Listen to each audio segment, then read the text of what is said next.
seagulls. Follow the trawl. It's because they think sardines will be thrown into the sea. Thank you. And as we say now in my country, they brought the bus and they left the bus in front of the goal. And the guy's talking absolute nonsense. Never heard so much rubbish in my life. Normal men. What do you mean, normal men? We're just innocent men. I'm telling you, don't back down, double down. Don't back down, double down.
It's the Saturday Sesh. Get in there. I had to get that one a bit of welly. You know what I mean? I had to get a bit of welly because it is the night. It's the night of calm before the storm. That's what they say, isn't it? Something like that, anyway. And we have got a star-studded lineup. Matt is back on us, coughing away already, mate. Ange, mate. Whilst I'm doing the Ange cough mid-opening feast. Imagine if Jonathan was on right now. You'd be getting lynched for interrupting his opening salvos, mate. Connor Carr is back from wherever it is Connor Carr has been. Good to have you boys on. Good to have you on. And it is Saturday night. Normally the Sunday Sesh is on a Sunday, but of course, as we've noticed on the bus this week, cheers.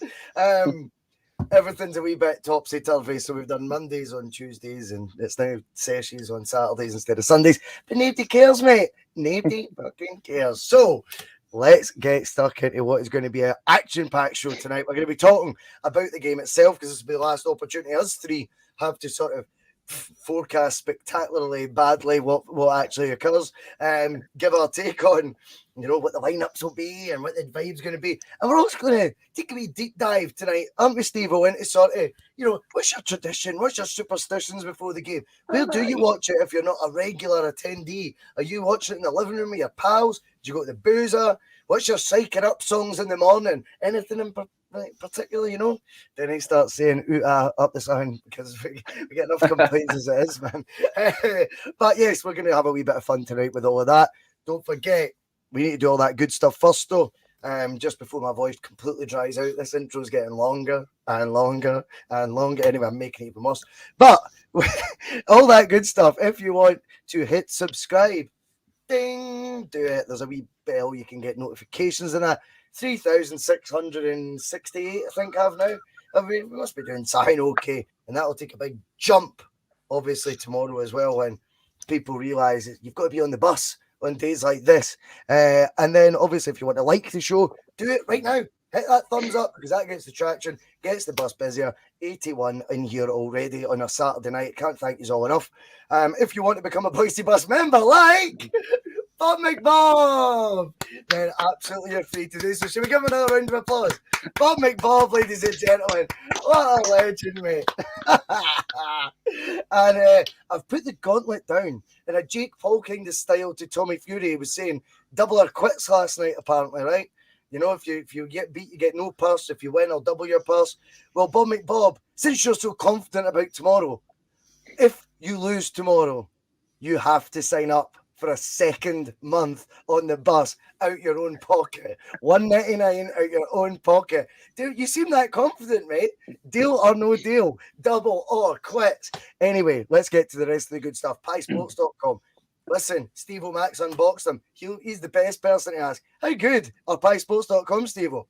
All over it, mate. Legit. not even shilling it. Legit. No. Top notch. And the doner kebab. And listen, see, even if you think, I don't like doner kebab, game changer. Get involved. Peel off the top. Put some cheese in there. Fire it in. There you go. Mate, That's my that was top naughty. tip. That was naughty. When you sent a photo in that in the group chat, like, I think there's something extra in there. Very good. And of course, we are buzzing, in fact, Connor, aren't we? Because the kit is coming. It is coming. You will see us all on screen wearing these very, very soon. Obviously, the orders have actually jumped up quite a bit in the past couple of days. So we're getting closer to a mark where I can put that order in. And thanks to everyone who's bought one so far. If you want to, it's crookedarm@ymail.com on PayPal, or just drop me an email at crookedarm@ymail.com. If you don't have PayPal, I'll send you the old bank details. But look at that in the shield, on point, just in vogue. That's keeping up with the Joneses. And then, of course, don't back down, double down instead of the wee dry fit thing at the bottom. Right, anyway, that is enough of that. Steve, me and you had a chat on Wednesday, so I'm going to come to Connor first because he's not been on in ages, right? And Connor, this weekend is now very much, it's here, it's upon us. This is the night before, as I say. We've got right now a situation where it's time for me, and I've said this a few times this week, to rubber stamp the dominance we have shown over the last 18 months. All right, we have been in a position where it's all good, going on amazing sequences, one defeat in 61, whatever it may be, but they all need signposted with trophies. This year, there's not been a trophy to win as of yet. We've been the best team in the country. Sound, prove it. Because the second best team in the country, I know we don't like saying that, but they are. They're our opposition on Sunday. It's time for us to keep signposting just how much progress we've made under Ange Postecoglou, because the form thing is great. The sequence of wins is great, and it's going to help the league massively. But I also think you look back on seasons and, trophies are really what validates. So it's time for us to exert that dominance tomorrow afternoon.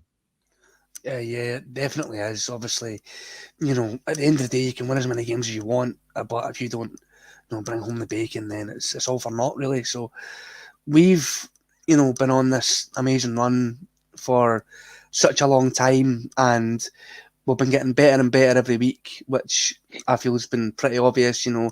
Players who at the start of the season nobody was, very keen on, are coming into form, and players who thought, they may have a good season are blowing everything absolutely out of the water. So I feel like we deserve to go into this and to win, because to just finally prove to everybody that how well the Celtic team's doing, because I don't think it gets spoken of. Certainly doesn't get spoken about enough in the media, how dominant and how special the Celtic team is, and how they're just absolutely mauling everybody in the league. It's it doesn't get spoken about enough. If you can guarantee, if this was the the other mob, shall we say, which is a very fitting term, they'd be like the Daily Record and the Sun and the rest. It would be making Mickey Beale to be some sort of god. I know, and they've done fuck all. Do you know what I mean? So it's it's really important that we go out tomorrow and just absolutely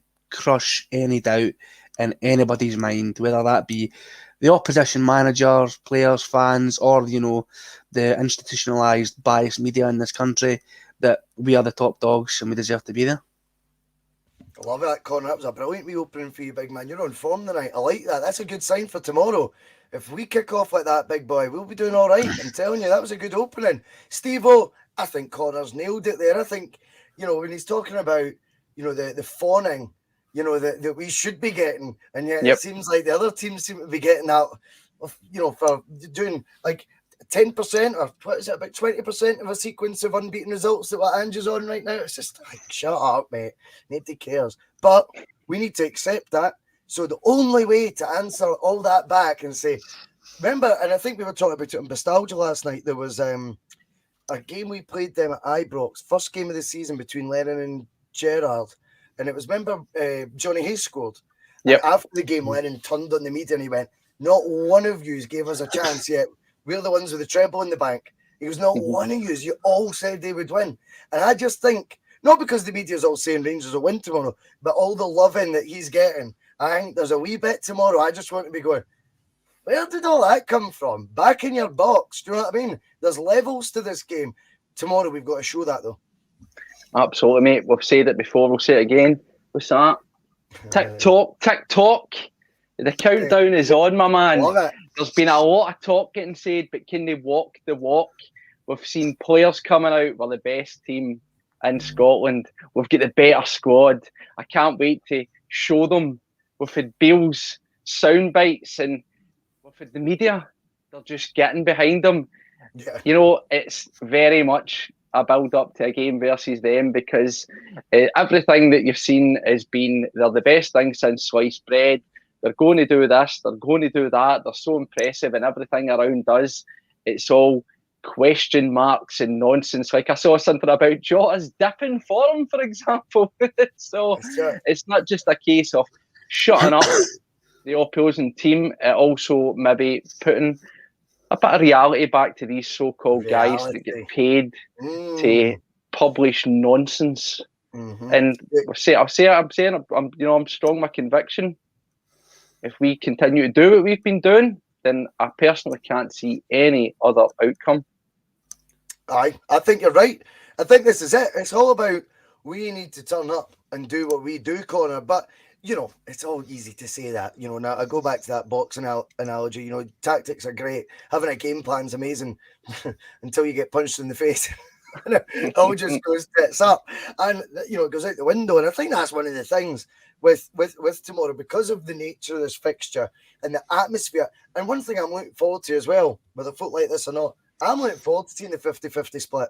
I'm looking forward to that sort of that heat when you're watching it. Do you know what I mean? I think it adds to the spectacle. And I know some people think there should be no Rangers fans at Celtic Park, and I get that. Some people think the attendance should be increased back up to the 7,000-8,000. But tomorrow is a 50-50 split, and that will add to the mix, undeniably. And it's very important, Connor, that what we've learned this season has been 6 games at top level football in the Champions League where we all came away with plaudits but not points. Tomorrow, I don't care if we've got 20 shots on goal, but we get beat. Do you know what I mean? They have 2. We've said that the other way around. 2019 League Cup final. Tomorrow is about everything we've learned this season.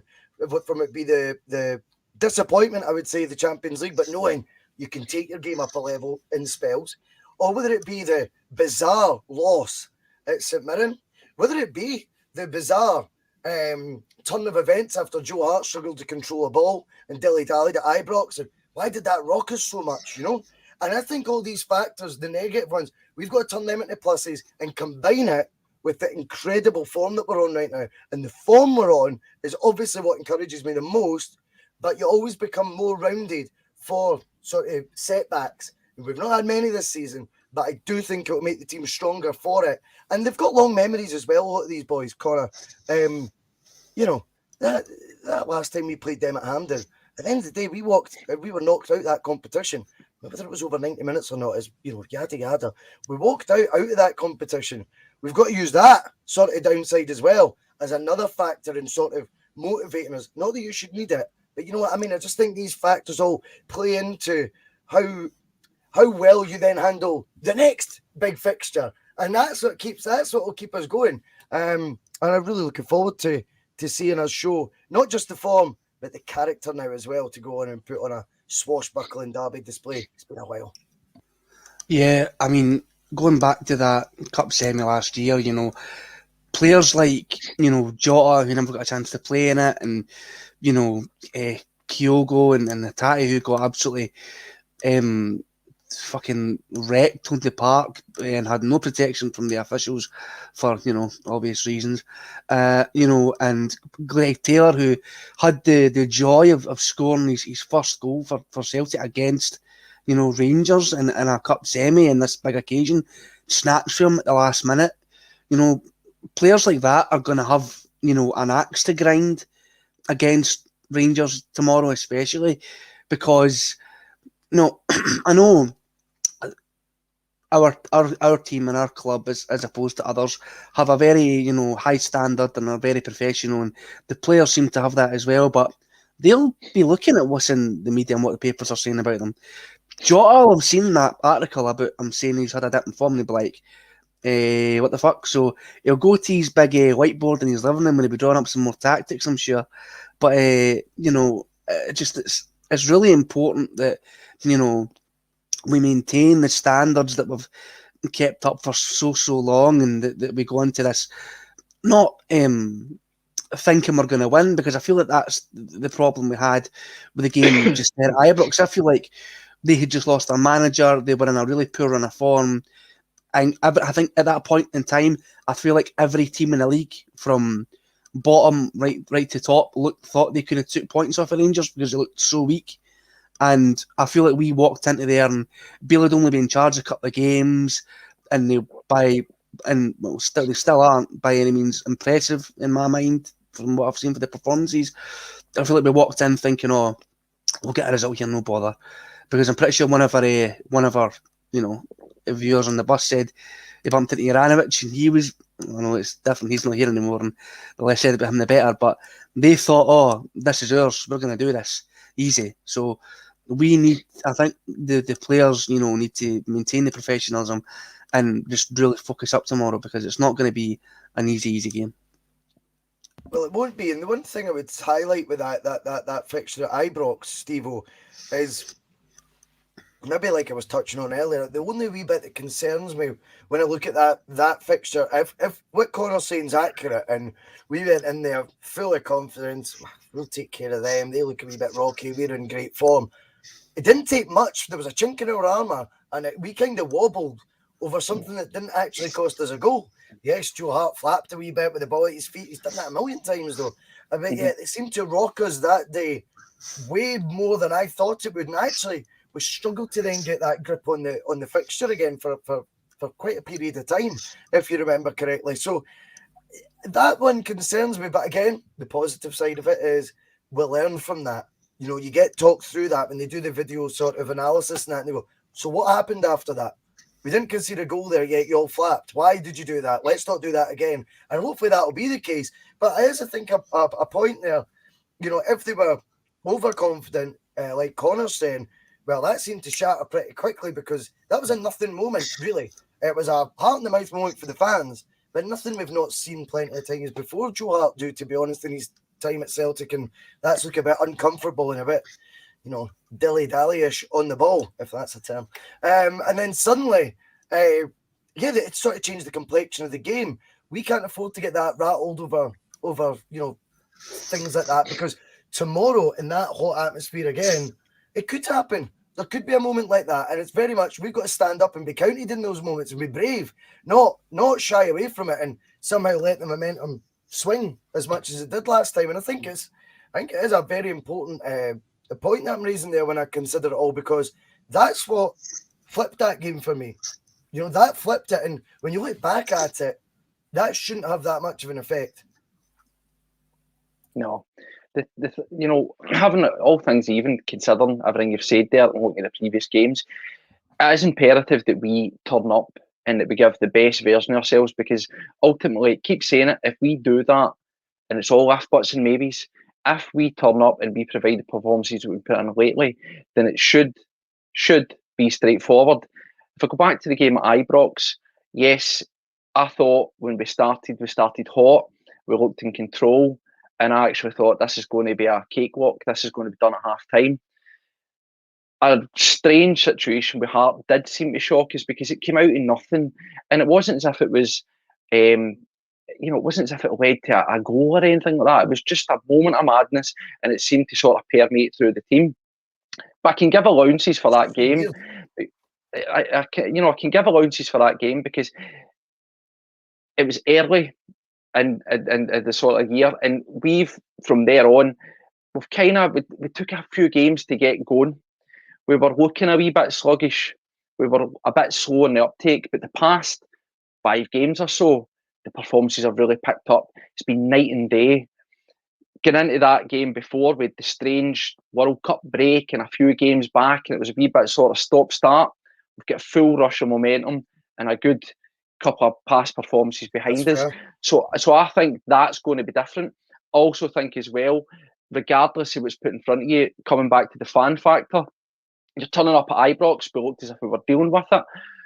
But when you don't have anybody really in your corner of any great volume or size, these wee mistakes and the pressure that will come from that home crowd and top of a team that maybe think they can smell blood, that can make you a bit more apprehensive. With the 50-50 split and the noise, when you're on top, you're going to know it. And equally, we've seen it before, sometimes Rangers can be known for turning on their team. So that 50-50 dynamic could be, it could be infectious for the players tomorrow. But for me, the biggest thing that I've been mentioning all week that makes me feel more confident is, I don't know if you saw, Viaplay put out the short video with Ange Postecoglou, and he was talking about the match. It's about 3 minutes or so, and all the way through it, he was just projecting. It was calmness, calculated. He spoke, a man that was so focused on the task in hand, no distractions, no noise, no overconfidence, just talking hard facts, very concentrated, philosophical as always. And I just think, see that kind of mindset, if that's your manager, that's going to go right through the management team. That's going to go right into the players. That's going to permeate right into their very being. I know it sounds cheesy as fuck, but I just think I would rather have that sort of mindset built towards a game than this almost siege mentality that we're seeing from the other side, where it's sound bites and it's snidey comments and it's the us against them. To use a wee metaphor, if you look at it from almost like a discipline and a fight perspective, we are going down a sort of disciplined martial arts type of route, where it's all about believing in your tools that you've got, self-belief, discipline, staying quiet, when it counts. Rangers on the opposite side are more raw emotion, like a boxer, where it's about fire and energy, and they're wanting to go in. Now, put the martial artist against the boxer up against each other. Yeah. There's only going to be one winner.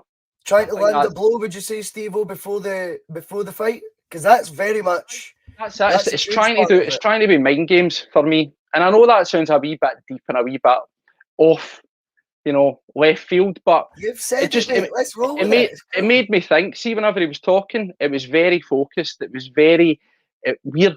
He's projecting discipline, self-belief, and a philosophy, if you want. Whereas the other side, to me, it's all shouty and aggression and siege mentality. And that will take you so far.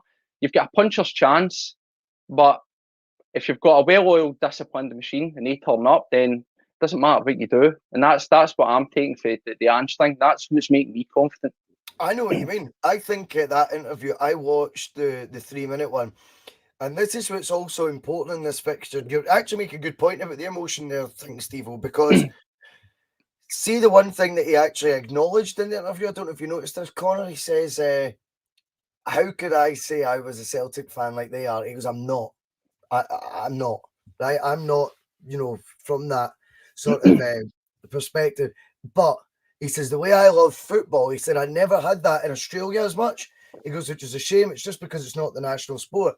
He goes, but what I feel for this sport, football, is what they feel for just a club, Celtic, right?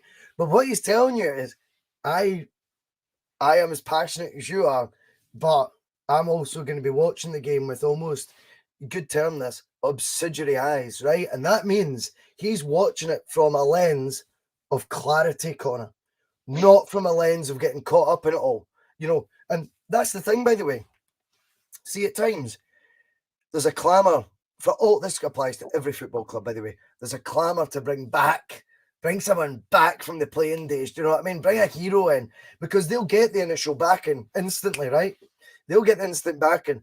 But the fact of the matter is, the longer they're there, their like connection with the club can skew. I nearly said stew there. Pies and heat, mate. Can stew their views, right? But it can skew like what's in front of you, because you're riding on the same emotion the 60,000 behind you are. Whereas whilst Ange is saying, I'm with you, by the way, I'm totally as passionate as you are, I'm also not going to lie to you and say I'm a Celtic fan like you are, because he's like, it would just be a lie. And that told me this guy does have that ability to step away from it all. Hugh is really not playing well here. You know, apart from Kyogo, because no offense, Ange, but you've got a blind spot there. You're emotionally caught up there, right? Doesn't matter what he does. Do you know what I mean? Round the rest of the team, he'll be able to make calls that a fan wouldn't be able to do because of an emotional attachment or whatever, right? He's going to be looking at it just ruthlessly. I also think, to very quickly look at the opposite number, I think he's caught up in it all. I think he is bought in hook, line, and sinker. And I think, to be honest, and I'm going to use another one of my catchphrases, I think Beale was acutely aware he had to do that when he came in. We wear the suits go back, when we're going to games, and the brown brogues. And Connor, he did all that because he knew that was going to be something that appealed to the masses. But once you get that love bombing from 50,000 fans like he does, that's got to be a wee bit addictive, right? And suddenly you're part of that. And before you know it, you're now making emotional decisions based on this love bombing that you're getting, and the loving, and the fact you've played to the gallery.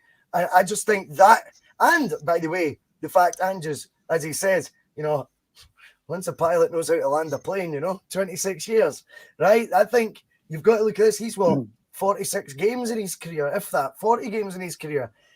Big differences there. I wonder if Ange been able to do this without emotion and just manage Celtic, manage the right way, make decisions that it be subs or tactical tweaks at the right time because he's got clarity, might be slightly different from the guy beside him who is now at desperate point to live up to this, the king has returned sort of label he kind of gave himself initially, and has now built himself that much up that he's kind of got to back it up. And that could see him making maybe just some decisions that are a wee bit emotionally driven, to say the least, a wee bit rash, to be more accurate. And that's why we've got the best man in our corner. Yeah, the massive difference is that Ange Postecoglou can look at it with an objective point of view, and I don't think Beale can.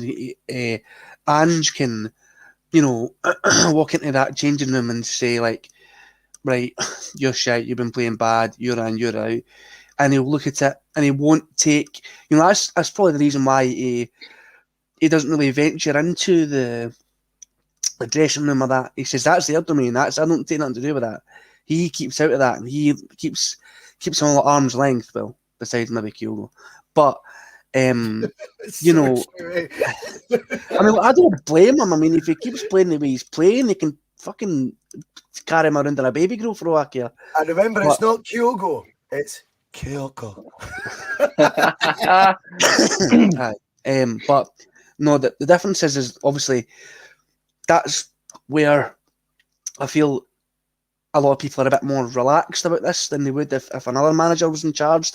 Because it would be fucking box office, but if it was Lenny in charge with all this shit that Beale's been saying, I swear to God, I think there'd be like a fight in that press conference, because I don't think Lenny would sit there and listen to the absolute nonsense that fucking nobody is just coming away with all the time. Two sides of that, though. We'd be all for that, though, at the same time, because it's human nature. You'd be loving it, really. You'd be up for that, but then on the football side, you'd be a bit like, ooh. You'd be like, but, Beale to me is like a homeless man who's just won the lottery. He kind of doesn't belong, and he doesn't know what he's doing. He's kind of just been bombarded with all this, this love and money, and he doesn't know what to do with it. He's just doing random shit and saying things and thinks he's king of the world. When the media perpetrate that, and we've seen it. He's sitting giving interviews about what to teach young coaches and how they can do well when he's done nothing in the game. He's been a coach under Gerrard who took Rangers to their first trophy in their history, you know, during a COVID season, which, you know, whether it counts or whether it doesn't, has a massive asterisk next to it because of the confines and the situation what that league title was surrounding.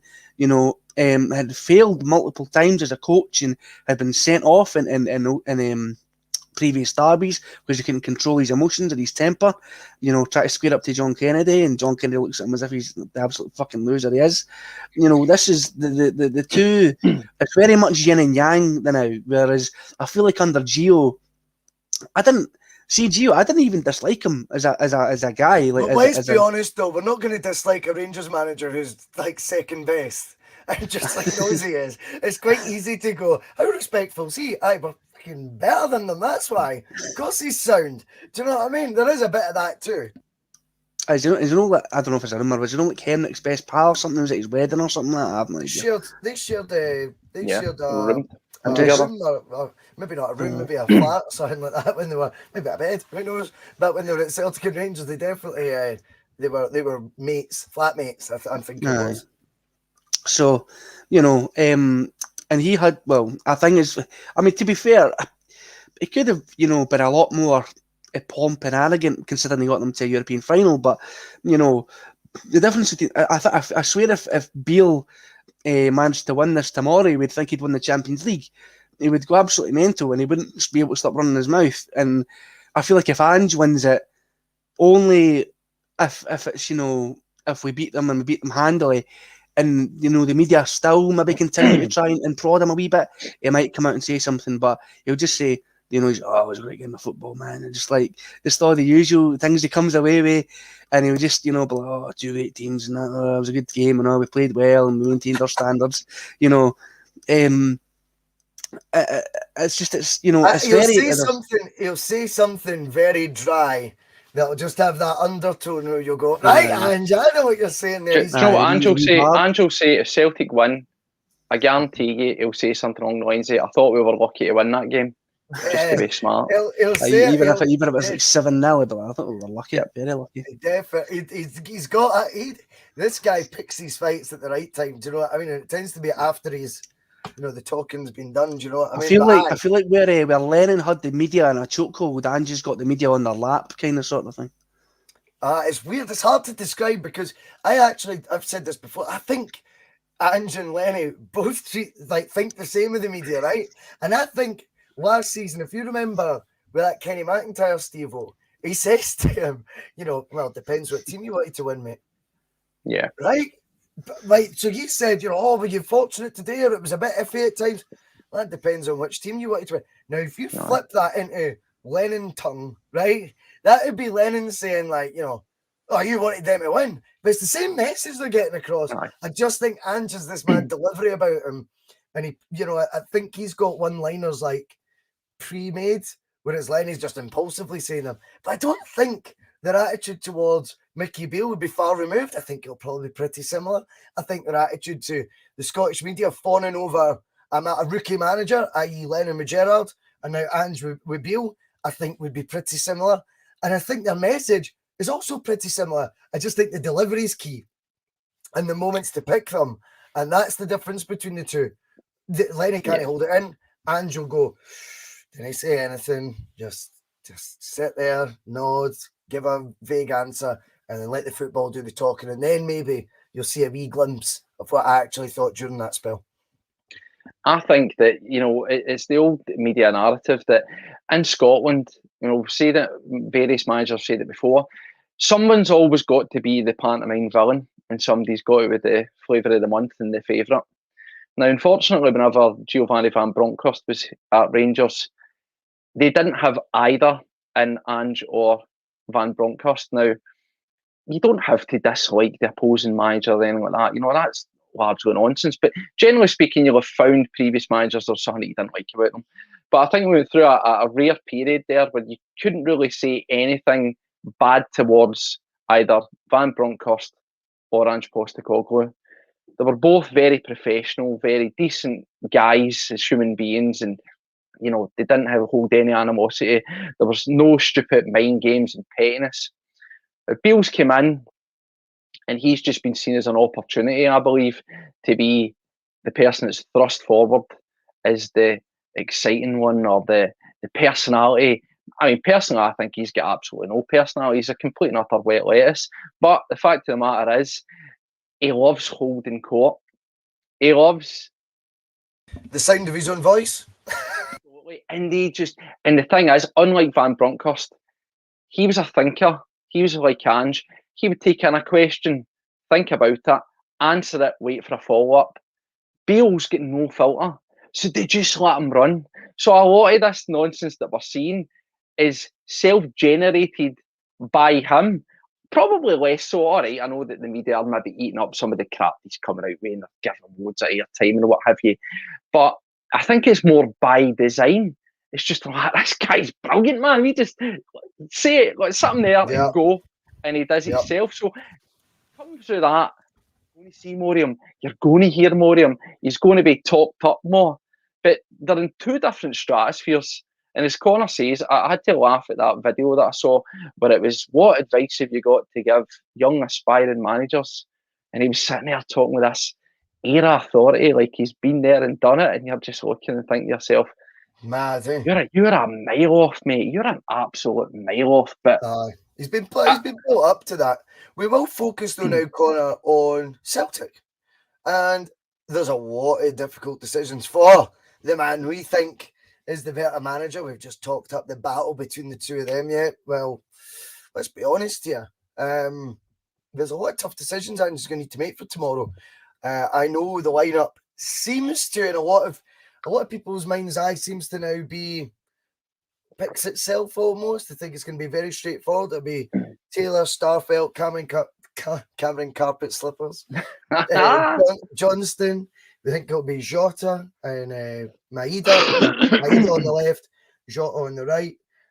There'll be Kalmak, it'll be Hatate, it'll be Moy, and then you'll have Kyogo up top. Hopefully that's 11 players I've named down. But I wonder if it'll be as straightforward as that. I'm not sure. Getting the team right, though, Ange is pretty good at. And if he doesn't, the one thing he's got on his side is our subs bench, I think, is casts a massive shadow over the team we play tomorrow. I think the options we've got, Connor, to change it up if it isn't going to plan, I think are far, far superior to what their plan B will be. Do you know what I mean? Aye, definitely. Like, you look at our bench, you know, you've got, I know he just came in, but players like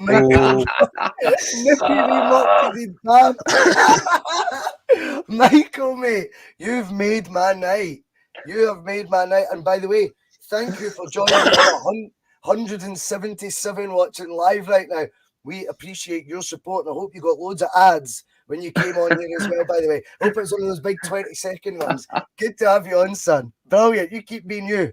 I'll keep being nippy, wee, mop. He did. Bam. That is some pattern, Michael. Hey. Can I be you? You are cool as anything, mate. Carry on, Connor. No. Spelled Keith wrong and all. No, I felt...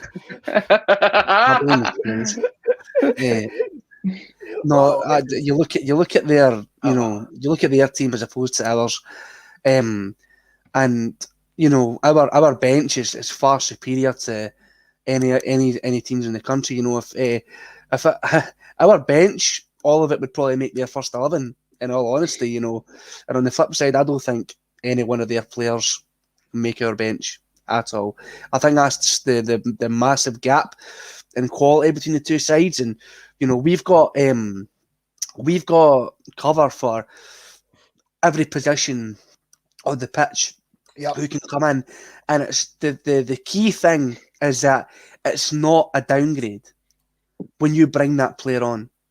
You know, if you were to, well, besides maybe Bernaby for Taylor, if you were to bring off Johnston, you place him with Ralston.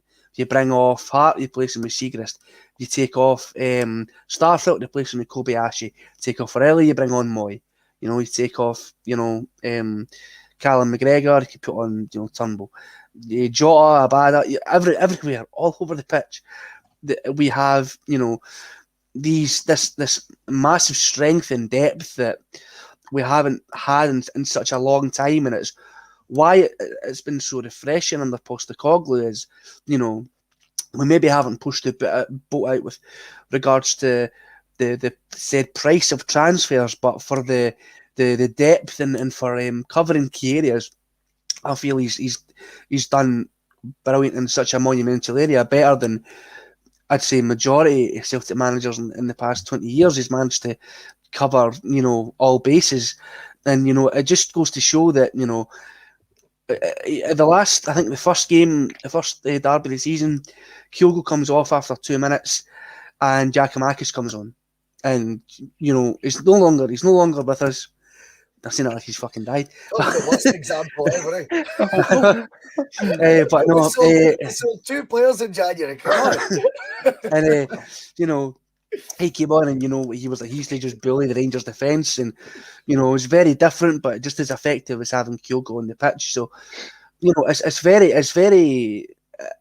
very good place to be in. It, you know, it should fill you with confidence that it doesn't matter how many hammer throws they have on the pitch or how many dirty tackles they get away with. We have the strength and depth to combat whatever happens tomorrow. I agree with that. That's the difference. The squad depth. That's what's got to reassure you. If you do have, and we all do, by the way, at some point, we're going to talk about our nerves before games in a wee moment, Steve-O, and all that stuff. But if you do have any sort of seeded doubt before tomorrow, reassure yourself with that squad, how many we've got we can count on. This is not just a first 11 that we're going to be riding and pinning all our hopes on. Is it? Heck, mate. It's far from that. And actually, the weird thing is, I think the biggest debate will be for fans between now and Sunday, and probably the past week as well, to be fair. Will it be O'Reilly or Moy? The fact of the matter is, I actually think both bring a completely different style to the team. So for either way, if you're needing it to be, you know, the faster pace at the start, and we need to be up with it, and look at the impact O'Reilly had. Remember that 4-0 game when he was made his Glasgow Derby debut? And nearly said, but I mean, you look at the impact he had then, you go, what? Look how effective that was. I mean, if you're playing like that, and you're maybe only 2-0 up, 25 minutes, 30 minutes to go, what a Rolls Royce! Oh my God, I'm saying this.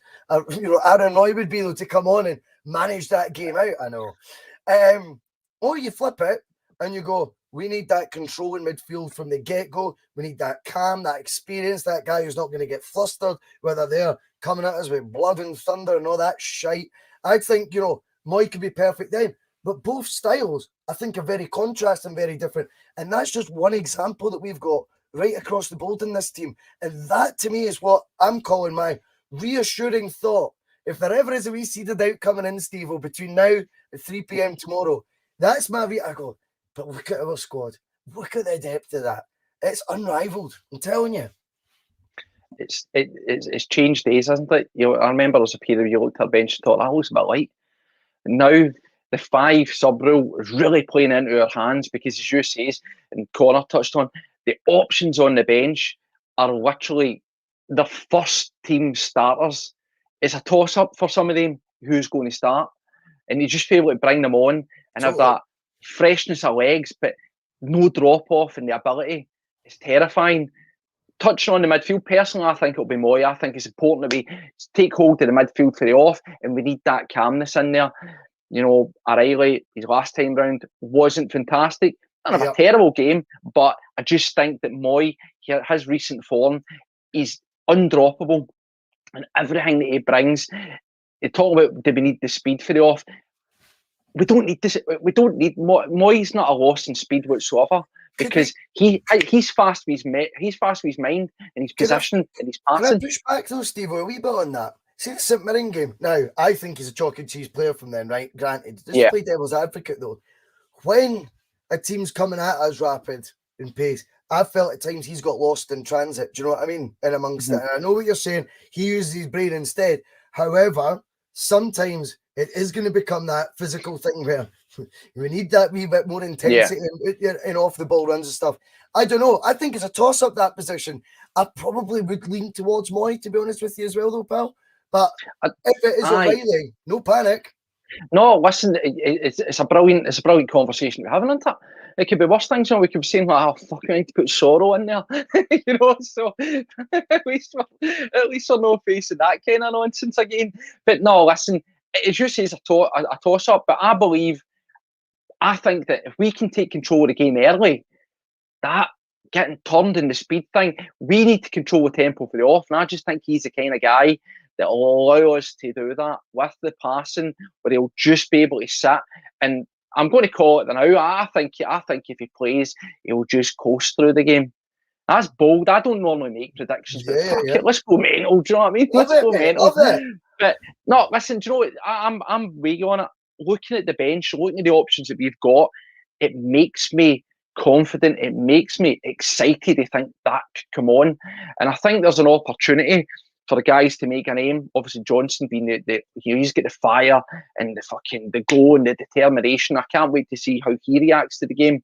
But also, I don't know. I was saying it the other day. I was talking to one of my mates, and I've just got this gut feeling, based on nothing whatsoever, where I think O's going to come on and he's going to make a difference. He's going to make some sort of valuable contribution to this game. And I don't know why. As I say, it's based on nothing. It's just a total gut feeling. But do you know, another thing that I've been doing, the build-up takes, I'm quite geeky that way. I looked at previous results. I looked at, our stats for games and whatnot. And I'm buoyed with the stats. Yeah, go on. 5 games. Last 5 games, I looked at both teams. Also looked at the games cup run up to it. So I'll just check this out. This shows you how we're doing, right? So last 5 games for us: 4-0, 4-1, 2-0, 5-1, 3-0. That's an 18-2 aggregate plus 16. And then, so I just looked at what's our key stats that you get. Right, I'm not going to bore because that's dry nonsense. But on average, of the 5 games, 76% possession, 574 passes in a game, and we're averaging 16 shots at goal with 7 on target. That's dominant. Look at these figures. You look at Rangers on the flip side there: 3-0, 3-2, 2-1, 3-0, 2-0. They're 13-3 plus 10, and they're averaging 63% a game. A lot more shots, 19, with on average 9 on target, 579 passes per game.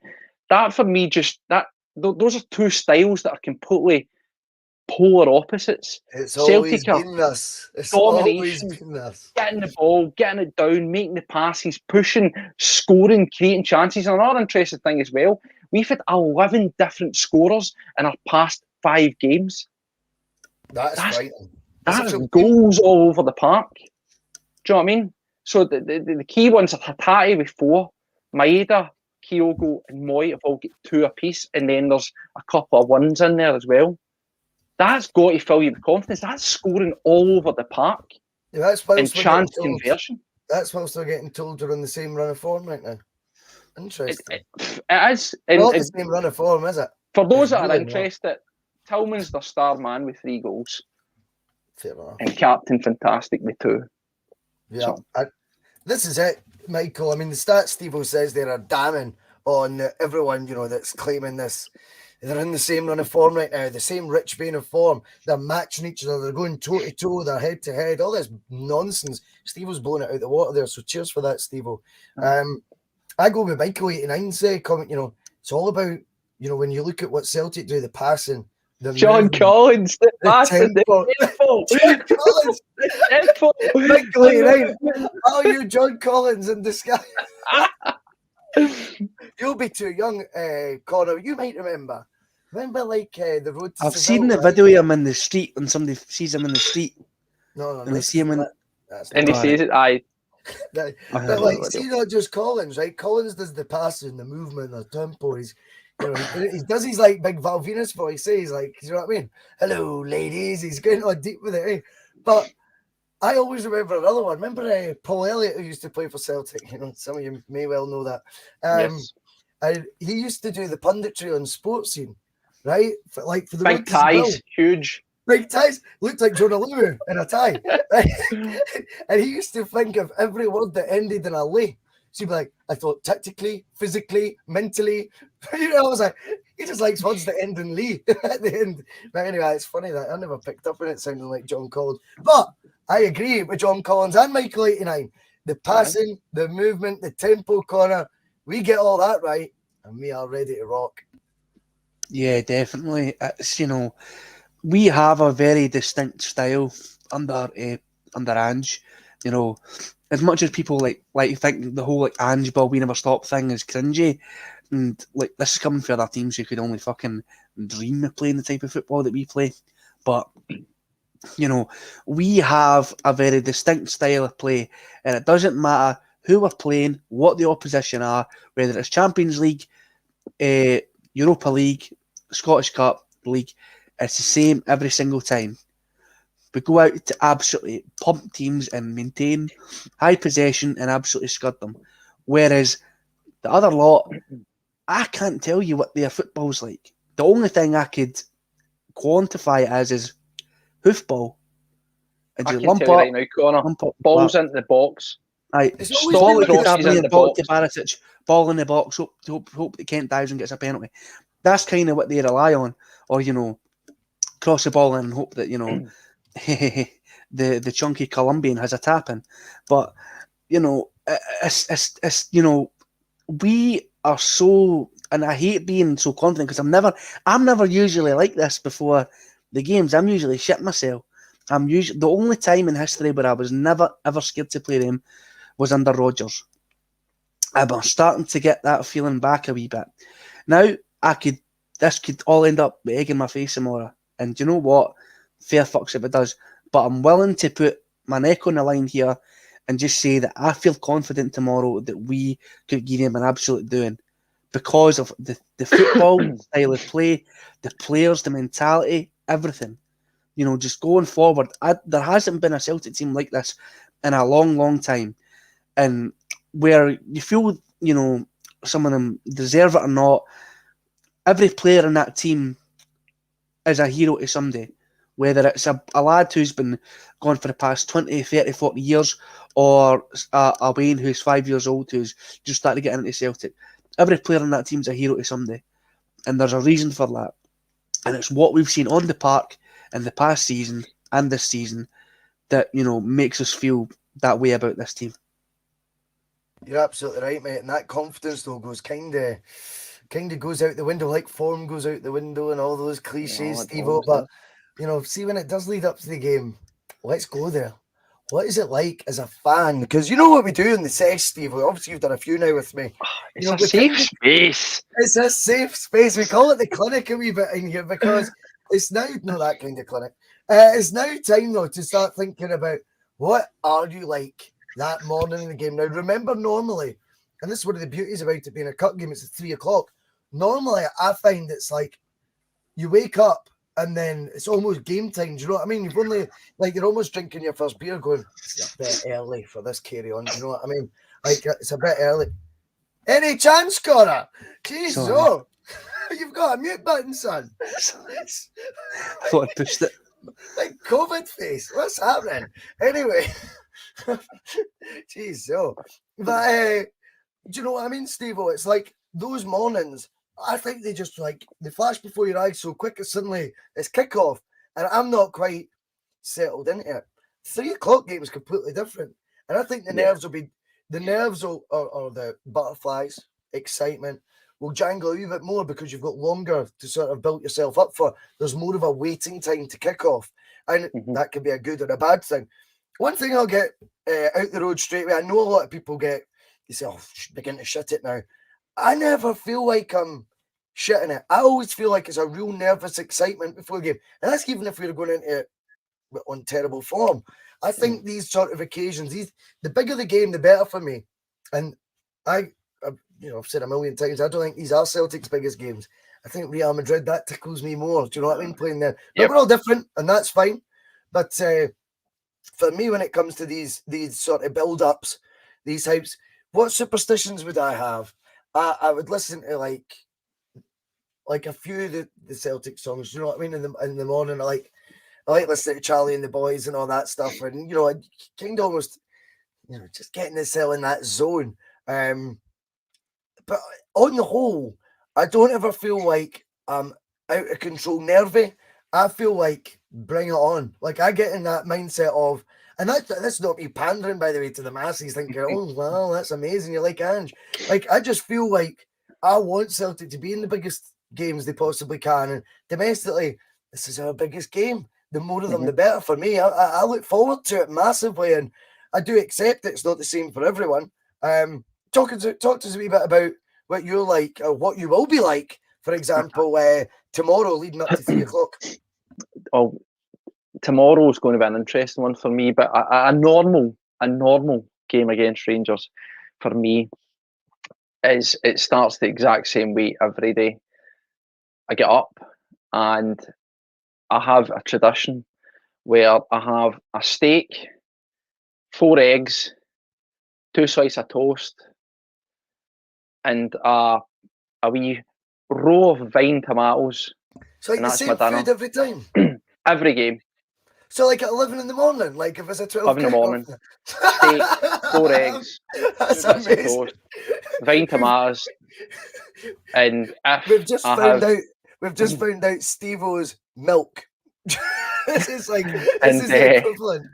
And if I'm not working, if it's a available to drink day, there'll be a can to go with that. So it'll be a can no matter what time it is. It'll be a can, my steak, my eggs, my toast and my tomatoes. That's what I get. I've got a wee curated playlist that it's called Match Day, and it gets put on, get myself a shower, and then the next thing I do is I take myself in. I've got a bit of an anorak with Celtic shirts, nice collection. I'll have a wee sift through them and I think to myself, what one am I putting on today? What Celtic shirt are you wearing? Aye. I get that. And I'll pick one of them. So and that's pretty much it. Every single game. Tomorrow's going to be an interesting one for me because it's going to be a escape to victory. I'll still have my breakfast. I'll still do my breakfast, do my routine. I'll get myself showered. But I've got a dinner at 12 o'clock in the afternoon with my good lady. Oh. So my missus got a wee promotion at work, and good. long ahead of time, she booked a nice restaurant that's got a waiting list longer than your arm to get into. And then she told me about this, and I said, "What's the date? 26." I'm like, so I've got a dinner, and then it's going to be escape to victory. It's going to be straight on the train and up the road. So I'm probably going to miss. Just watching this. Aye, so I'm probably going to miss maybe about 10 minutes. The time I get back, I don't fancy us missing the train and having to go to a pub. I don't want to do that, if I'm being honest with you. I'm sure she doesn't want to do that either. So it's going to be an interesting one. The start will be the same, but I won't get the dressing and getting myself settled into what I do. Because normally I'd be around with some mates or whatever and taking it in that way if I didn't have a ticket. But so tomorrow's going to be an interesting one for me. I'm going to be nervous. You can imagine it's going to be more nervy as well, particularly when I'm trying to run to get up the road and I'm trying to enjoy a meal, but I'm wanting to look at Twitter and see who's playing and all that kind of crap, you know. I get that. I end up, I don't know, I'm in a mad position where I look at the team, and maybe this is my nerves, this is how I'm sort of, how would you describe it? Expressing my nerves. Whenever I see the team card, I always look at one, like there'll be one player in it. Do you know what I mean? That I'll go, what's he playing for? And I wonder if that's me projecting my nerves onto something else as opposed to focusing on thinking I'm nervous. What about yourself, big man? What are you like? Are you intense? Are you a nervous wreck? Are you relaxed? Can't imagine you being relaxed. Can't imagine it. Right, I get up. I know people. I never drink watching it because I can't handle it. To be fair, the one time I did drink watching it was, funnily enough, the 3-0 game last year. But so I might have a baby tomorrow. Maybe a good luck charm. I'm very superstitious. I'm very superstitious when it comes to these games and Celtic in general. Give me some examples, please. I don't wear the colour blue. Obviously, either if I'm even like, I could be doing my last fucking pair of underwear and it's blue, and I'll be like, nah, I'm going commando. I'll no touch anything like this, like the packaging or fucking the food I ate, and there's like got any hint of blue or red in it. Like, it's very strange, I know. And even I don't drive my car either because my car's blue and red. That's I cool, walk. Oh. But I didn't have to go anywhere because I watch it in the fucking house most of the time, so I'm all good. But I get up in the morning. I rarely eat because if I eat, I feel sick before the game. So I'll have a cup of tea out my Celtic mug, whether it's my Nakamura mug or just my green and white Celtic mug, and I'll sit and I try not to write. I try not to watch the pre-match, the pre-match coverage because it makes me nervous, and the build-up, talking about it more and more makes me nervous. That's why I don't set an alarm or anything like that to get up. I just wake up when I wake up because I know I'll wake up at like an alright time before the game. Because usually I'll wake up about 10, half 10, and the kickoff's at 12. And just me and my old man, I'll sit and watch a game, and I'll invite my granda and my pal round, and we'll sit and watch a game. And sit with a Doug, but poor me Doug, man, she'll have fucking heart palpitations every time we score. That shit's like fucking bomb going off in the house. Starts running a bit mad, but no, I'm just dead superstitious, you know. There was a point last season where we released that special kit, the Team Gist kit, whatever it was, like the remakes, and I had bought one, and I'd wore it, and we won the game. I'm like, I need to wear it again, and I just kept wearing it and wearing it and wearing it and wearing it, and we kept winning and winning and winning, and then eventually we lost. I'm not fucking wearing it anymore. I'm just fucking like I'm very bad for being superstitious, you know. I mean, like, I say I'm a born Catholic, but the only time I fucking say my prayers is when I'm watching a derby. I mean, I generally don't do it. I don't have any superstitions. I think my dad was very much like that, and I love that with your family in the living room. And I feel at times it's one of the bones of contention for me has always been, you know, when you're at the game, you can even pick out this pub, or you can pick out that street. Do you know what I mean? All this stuff, and it's like, what you wanted, you know. You wanted to be in my living room growing up. Do you know what I mean? Like, it was nuts, and you could feel that, like, that energy, that vibe. It's the most important thing in the world still. Do you know what I mean? To us, and just because you're not there, it should never become a sort of members and exclusive sort of society. Do you know what I mean? It's a football club that's got millions of supporters worldwide. I mean, I've never seen Celtic Park host 1 million people. Do you know what I mean? At once, so you know, there's plenty of folk that experience it in different ways, and I think those sort of family moments are class, and I probably missed that with the old man, to be honest. I think that was something that was kind of like a real bond that we had. Do you know what I mean? But I'll watch it in the house of my own, and I'll have the tunes on. I'll maybe get myself in a sort of nearly said state of mind there, but I'll get myself in. I take defamation of state of mind very seriously. You better wrap that. Actually, true. He texted me that, but I get myself in a frame of mind, we'll put it that way. Like, in a frame of mind where I'm like, I'm up for this. But I like all the build up and all that as well. Like, I'll watch for the moment, like, it starts. And even if, again, this could be me projecting those nerves I was talking about, guys, right? See what I'm saying? It could be just because I want, in the modern day, it's now Chris Boyd. It used to be like Derek Johnson, folk like that, Chick Young. And it used to be like, I want someone to vent at. What are you talking about? Do you know what I mean?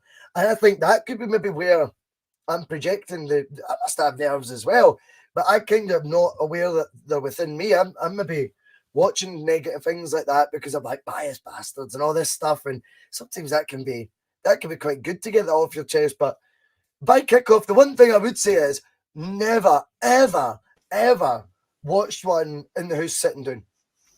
Not even 1 minute. You stand.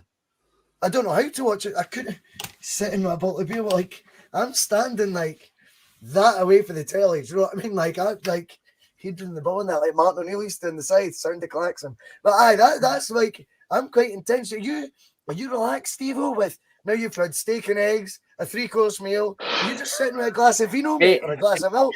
Tomorrow's actually a 6-course meal, by the way. With a different glass of wine per course, so I'm going to be mortal. Oh, is it a different glass of wine every course? Aye. So I'm going to be mortal. But no, do you know, it's funny you say that. Like, so if I'm watching it, I always like to try and watch it with friends and stuff like that if I can, right? And or around somebody's house or pub or whatever it is, right? But see if I'm watching it, see if I'm in a situation where I will be tomorrow when I get home, or I'll be basically sitting watching it my own, right? I'm a bag of nerves. I'm a cat in a hot tin roof. So in my living room with a couch, we've got like one of these big sort of footrest things, and I can't sit down. I'm up and down, but Nice. I lie across that, if you know what I mean. Like, I lie across it, looking sort of like on my stomach, looking, and I'll be up and down and up and down. So I'm kind of like that. But you know, it's funny what Connor was saying about, oh, I only say my prayers and stuff like that. But I've got a wee sort of weird ritual that I always do. And I don't know why. I mean, it's total nonsense. It's just garbage, isn't it, right? But I'm so nervous that I'll always go in the toilet before the game, literally just as the teams are winding up and they're doing the huddle or whatever. I go into the toilet and I literally sit down in the toilet and I put my hands over my face and I just do deep breathing. Like I'll just do deep breathing to calm myself down. Like, seriously, I'm not even ashamed to say it, because it's just, I don't know why, I always just do it. That's mental. Just deep breathing to calm myself down.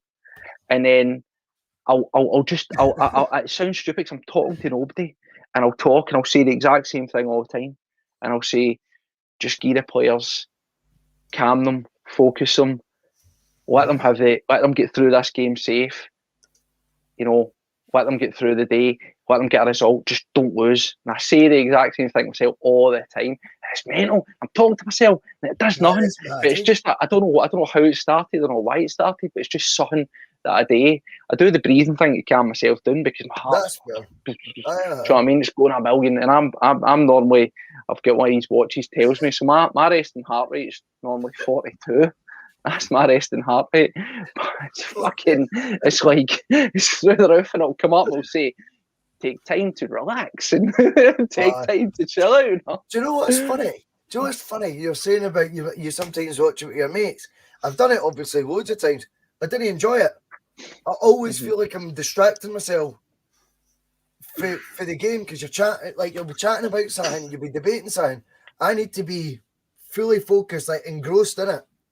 And not because I've got any influence on this game at all. I just want to be taking it all in. I want to be come the 90th minute when it finishes, whether we've won, lost, whatever, right? I want to know why, if that makes sense. And I hated games where I'd go to my mate and there'd be like a couple of them, 3 or 4 of us, or vice versa. And you've been ended up in like ding dongs about whether Henrik Larsson was better than Brian Laudrup after 20 minutes. Do you know what I mean? In the game, and it takes away, like, you lose 2-1, and I'll be like, we were shite today. But I don't actually know if we were shite today. Like, I've not soaked up. So I actually quite enjoy now. Just watch it yourself. I mean, if you can go at the game, that's a bonus. I mean, I went with young Regan last season, and we had a brilliant day that day, and we watched it. And even then, I don't know, but I don't know, when I was watching it, I was like, am I missing something? Do you know what I mean? Like, I didn't feel like I was capturing every bit of it. I don't know if that's maybe just because born armchair supporter, you're used to being in that way, where you've got the commentary, get almost to what's going on, as well as what you're seeing from various angles, the replays of the important bits and that, so it's registering a wee bit more. But yeah, I always feel that if I'm watching it with a group of mates of that corner, I've lost focus on it, and I've lost, and I get frustrated, and that's even if we win. We won, we were brilliant today. I don't really even know like why we were brilliant, and I want to know all the whys after I've watched it. Do you know what I mean? But I totally get it with family, because I think it's a different experience. Because I think there's just that, like, that almost like mutual understanding. It's in your blood. Like, you know when to focus when the game's on. Do you know what I mean? You're all channeling that exact same energy because you're from the same bloodline. Do you know what I mean? It's hard to describe, but I watch it with my mates. I've got to say, it's no for me. Even worse, going to the pub. Just miss too much. I don't. I speak more, and well, it's different when it's a derby. When I'm watching like the game, like a game against like St John's or Motherwell or something, with my dad and my mates and that, we just sit and talk through it. It's easy because like 9 times out of 10, you're going to beat them anyway, and you know you'll probably have like a decent performance. With the derby, I want to like soak it in almost. I want to focus. Exactly. It's like we will speak, like say you know, I'm manifesting this. 2-0 up in the first 10 minutes, and we're having chance after chance after chance, and we're absolutely pumping them. Me and my dad will play just and be like, "You're fucking pumping them, eh?" And that'll be it for like 20 minutes. Totally get that. Or I'll sit with my mate and be like, "Oh, he's playing good." He'll be like, "He's doing well," and that's it. You don't, you know, he needs to move position, and that shit. And the only time you ever get proper animated or that, it's like if it's a shit decision, or they get a fucking penalty for no reason, or the usual shit. So, but it's different in the house as opposed to being at Celtic Park. I'm more quiet in Celtic Park than I am in the house, and that's not because I don't want it. It's because I can't view a game I can't analyse it very well when I'm seeing it in person. Probably because my eyes are trained to look at it from above and analyse it that way. That's because I've been watching it for so long. A bit like how you're looking down on us in that camera lens, you bastard. I've got a very short desk, right, at my fucking bedside table. It's very short. I need to get a prop on it. I put a book under it. And I can't analyse it, and I need to sit quiet and focus, and it's almost like being in some sort of holy place that you need to be respectful and watch it and analyse it. But, I know I take very different approaches to it, but the game that I'll never forget, and this is probably because I'd had a drink in me as well, was the 3-0 game last season at Celtic Park, and we were just fucking so amazing that night, and we absolutely hammered them. And my mum doesn't watch the games; she's too nervous. She has to go out the house. She can't watch it with us. She has to leave the house and go for a walk. It's just she can't stay in the house. No, because we kick her out. We're no misogynist for that. But she was watching it, and we were all having a drink, and I just remember just watching all 3 goals going in, and I don't remember the 5 minutes between the goals being scored to then watching the game again because we were going that mental. And my brain just does like a blank. I can't remember it because we were going so mental about what we were watching. And, and obviously I've rewatched it that many times that I can analyse it. But watching it, I was just like, wow. And I couldn't really analyse it properly, you know what I mean? Steve, those euphoric moments Connor's referring to there undeniably have happened, a lot of times for us, particularly since the turn of the millennium.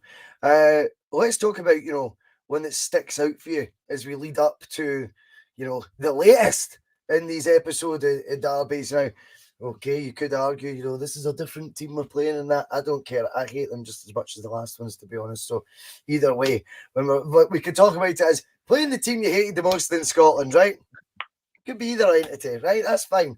But what game sticks out for you where you've had that euphoric moment where it may well be because there was a goal in it that you went, oh, that's gravy, or it was the importance level of it, and that's a game changer in the whole dynamic of the season, or whether it was just one of these all-round days where it all just clicked and you went, this is what they call paradise. Fuck, no, man, you're actually, you've put me right in the spot there, haven't you? There's that many. There really is that many games that you think to yourself that, take your pick for any recent years. But I think probably for me, the outstanding one would be the last game against original Rangers. And the reason I say that was because it was, I was away with my friends for my stag do. Mm-hmm. And we went to watch that game together. That was our last day, our weekend in Spain. And obviously, it just holds a sort of a special thing. 1, Rangers are dead. 2 is my stag do. 3, and they're my mates. But what made it funny as well, and what sticks in my mind is we were on the plane leaving for Glasgow. We were flying over. That way, like when you go in these, you'll always have a bunch of fucking total dicks on the plane, right? Well, we were on the plane, we said dicks, right? And they were at the back, big bunch of guys. They were also in our stag do or whatever, right? But they were acting like fucking animals, you know what I mean? They were, jump my bed, drink this and that, right? Fuck, they're a fucking nightmare, just ruined the whole flight. So we got there, and on the day, we were walking around looking for a pub to watch a game in. And I see you guys, come on in, boys, come on in, right? And we walk in, he's like, boys, come in, sees us outside, and he's like, your friends are already here. And it was said arseholes for the plane, all sitting in Rangers tops, like for Clare's Day. Everybody's like, boys, I'm not fucking sitting in there. Funny that, eh? I'm not fucking sitting in there, I'm not doing it. So we then went to another pub, and we were like, I was just powering through. There was a few, we were about half and half. Halfies were absolutely hanging, and halfies were still going at the hammer and tong. And that game, as I say, is that just for that, it was a dead rubber, if you will, but just because of the situation where we were, there were some cracking goals in that as well. You know, the Hooper goal third, a topper. You know, so just that for me, that's, as I say, that dead rubber, a nothing game. It just put the stamp on that season. Is that the one that went in the roof of the net, the Hooper with the right foot? He just warps it. I forgot about that goal.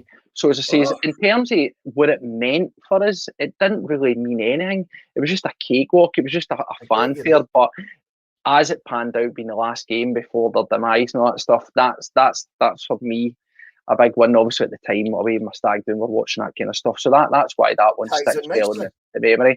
But if it was a recent one, as you said at the start, see the 2-0, Edward and Hayes. Yes.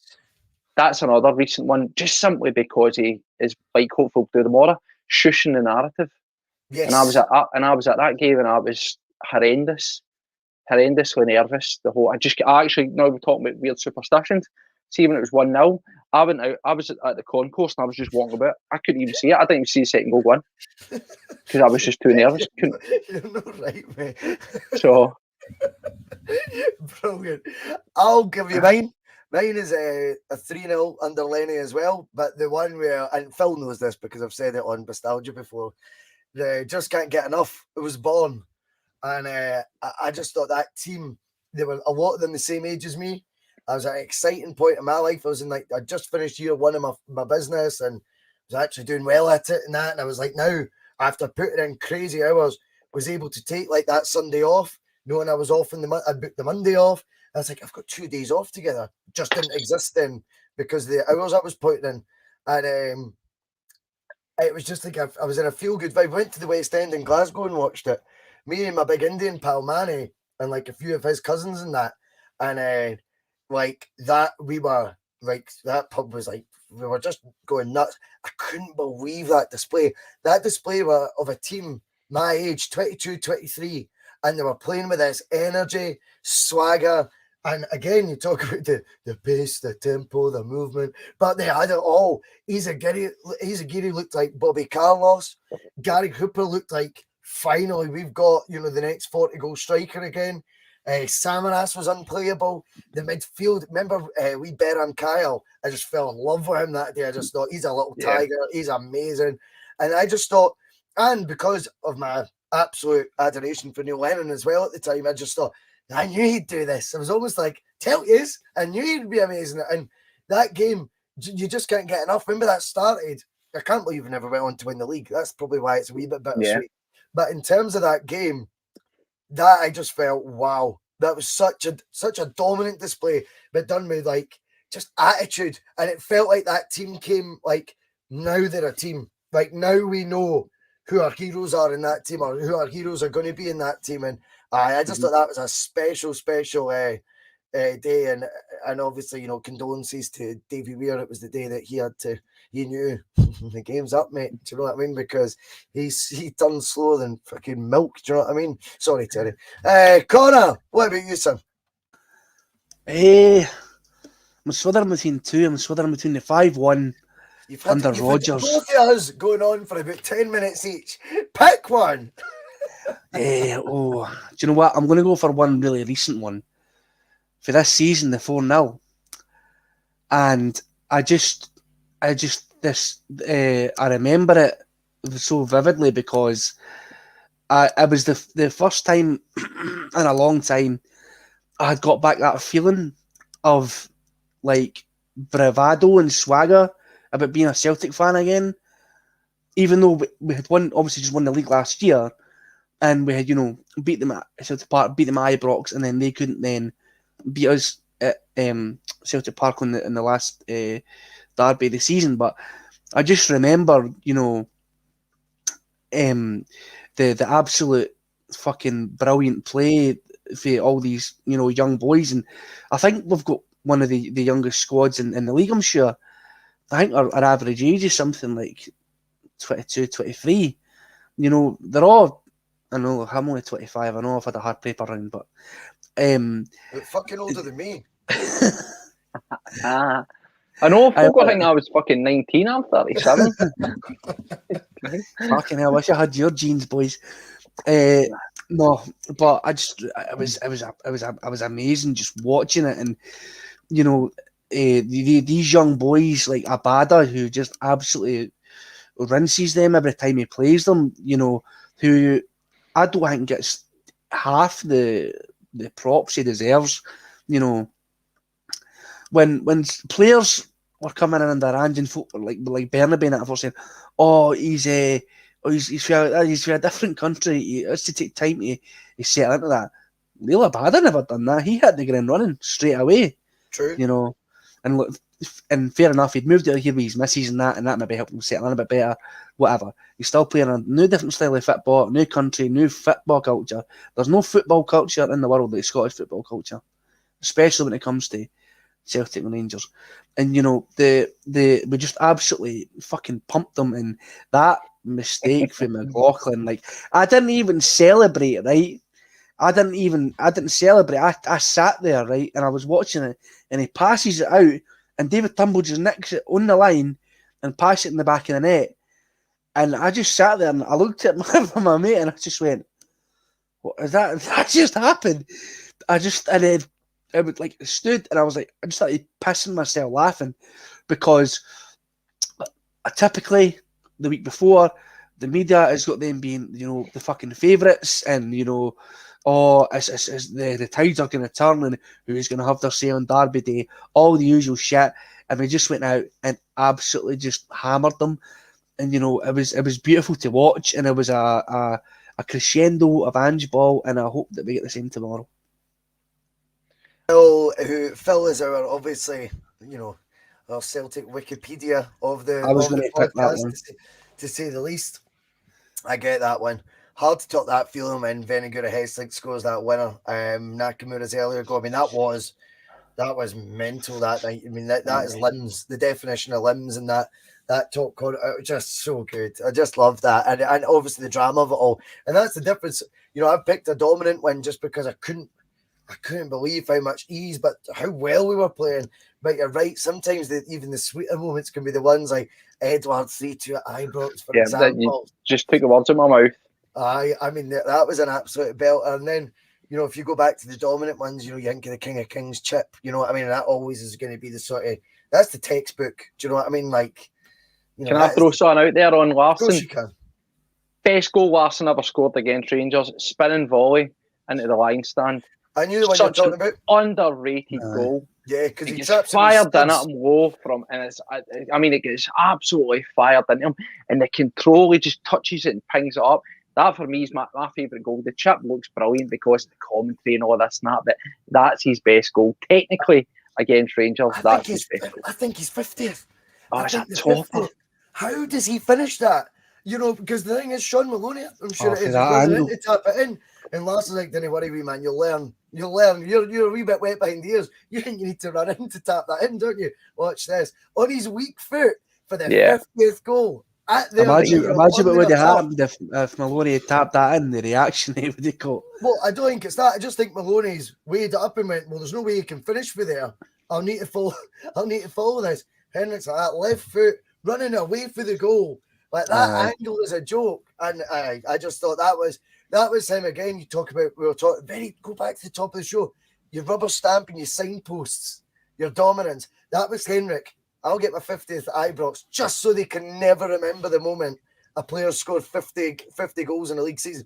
He got another 3 after that, remember? Let's hope for new memories tomorrow. Let's hope for another classic. I want the metaphorical body bags out at half time. Yes. I want it. Come on. So, Connor, let's go back to tomorrow then, because we are going to wrap up. It's been a brilliant session. I've enjoyed it thoroughly, but obviously, you know me, who doesn't get nervous has got to get his sleep. No, I'm a fuck going to bed. But looking ahead to tomorrow, we need to now start talking about how we see it going. How is it going to pan out tomorrow, Connor Carr? I mean, I'm not a mystic Meg, I don't need crystal ball, but I think the writing's on the wall here. You know, I feel the team in the ascendancy, the team with the confidence and the players and the manager. I feel like, you know, the whole cliche about the form goes out the window in these games with this derby. I think that's a crock of shit, because you look at other derbies like the El Clasico or, you know, Man United playing Liverpool, whichever team is in the ascendancy we're aimed to tend to usually win the game and nick it, or not even nick it, just win it. Do you know what I mean? So I feel like the writing's on the wall. I feel like we will win tomorrow. If you're asking me for a score prediction, a couple of days ago I would have said 3-0, but now I'm going to say 3-1. 3-1. Interesting. I've got to share the thing. I think, you know, a safe bet tomorrow, you know, if you've got the money where it makes it worth your while, would be both teams to score. Definitely. I think that is likely. Steve-O, what's your thoughts on how it's going to pan out tomorrow, big man? Now you're putting me on the spot. I'm going to stick with it. I said previously, I think us by 2. I think us by 2 in any sort of version of that. So 2-0, 3-1. I think it's going to be us by 2. I do genuinely think Rangers will score. I don't know why. I just think that'll be so. To that end, I'll go with. You know, I'll always go with 3-1. I don't know why. I always bet 3-1. Never fucking happens, but I always go for it. And I think we're going to start quick. I'm going to go all out and say 2-0 at half time. Turning point, Rangers will get back into the game, and I'm going to say it's going to come via a set piece. But then I think we'll quickly score within 10 minutes after them get in. So I don't normally do as detailed predictions as that, because you can go a fucking tit at the end of it, but I don't know. Something just tells me, and I think the Moy is going to get an assist. I still stick by. I think Moy's going to be pivotal. I think Hatate's going to score, and I will go out and say I think that O will contribute in some capacity. If I'm going to hazard a guess, I think I would say he'll contribute for the last goal in some capacity. It's going to be 3-1. I think he'll be the difference maker. So yeah, I think we only think 3-1's a fair bet. I'm going to go 3-2. I generally think it's going to be. I think it's a slobber knocker ahead. I think I was kind of hinting at this at the top of the show.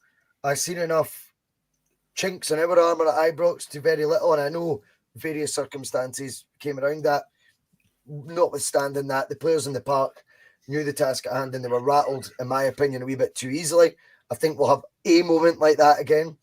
I think we are, at the end of the day, going to be too strong as an attacking force. I think that's where we win. I think people comparing the front three for them and the front three for ours are playing a different sport. However, I think it wouldn't be Celtic. My whole experience of being a Celtic fan tells me predicting it to be straightforward never seems to turn out. And then when it is, a really routine or straightforward or a scalping, it's when you've maybe not known it. Apart from the Brendan Rodgers time, which was just a moment in our history, I don't think is in tandem with how it's been the rest of the time. I just feel that there's going to be other factors at play. You wouldn't put it past them getting a decision. Quick question for you. Okay. Just a simple yes, no to both. Penalty, red card. Yes. I think a penalty for Rangers will occur, or a penalty or a red card. One of the two. Yes, I do. A red card for us, or a penalty for them. Both wouldn't predict it, but wouldn't put it past them. But could I see I think the more likelihood is we could give a penalty away tomorrow. I definitely think that, and that's one goal, and then you concede maybe that sloppy one I'm alluding to when maybe you were a bit rattled or whatever. I think 3-2. I predict a slobber knocker either way. But listen, we're going to call it there. It's just the back of 9. I can't thank you boys enough for coming on. Absolutely brilliant session. There's been over 200 watching live the whole time. Remember, hit like, subscribe, become a member like Bob McBob and the rest if you want. Totally optional. We do appreciate having you on the bus tonight. We'll be back tomorrow twice. We're going to be doing the Sunday Blether at the usual time. 11 a.m. David Logue, he's always chirpy in the morning, or David. He'll be up at 11 with the usual gang on: Mark Kearney, Phil McGinley, Regan Stevenson, the main boy. And they will be doing the Sunday Blether in the morning, sort of a pre-match show, just a wee bit early if you like. Then come 5:30, it'll be me and Terry, the faces of PMP, just the two of us, because emotions can run high. And we're going to probably rein in the swelling a wee bit tomorrow, so I can be a wee bit, compass mentis and in control of what will be a lively chat section on the bus tomorrow. Mortal, mate. You'll be mortal. So we won 7-0 yesterday. If we won 7-0 tomorrow, you're not going to I'll just rein it in. So I'll just have the 2 balls I've ordered. Do you know what I mean? Like, progress, mate, progress. But I'm really looking forward to doing the couple of shows tomorrow. I'm watching the first one in the morning, get myself in the zone, and join me in watching the Sunday Blether tomorrow at 11, because the boys, the judge, giving his damning verdict on it all. Phil McGinley bringing calm to the ranks, and Regan Stevenson just throwing grenades left, right, and centre with David behind the wheel. That'll be brilliant fun as well. And then, PMP will go at 5:30. If you'd rather watch the English League Cup, it's absolutely fine. Just it's a poor choice compared with the bus. Do you know what I mean? But all I've got to say get out of the way, mate. You've got an hour. It needs to be a short one. Tommy Fury fighting shortly thereafter. That's right. He's not until the walk's not till 9:30. I'll watch that as well because I'm tragic that way. But yes, all I've got to say is, ladies and gentlemen, tomorrow is coming. TikTok.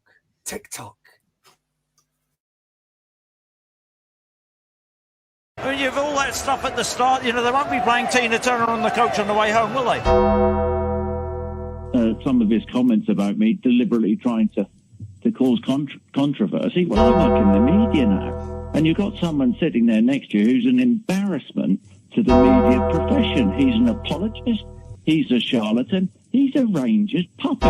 He's a cheerleader. That's what he is.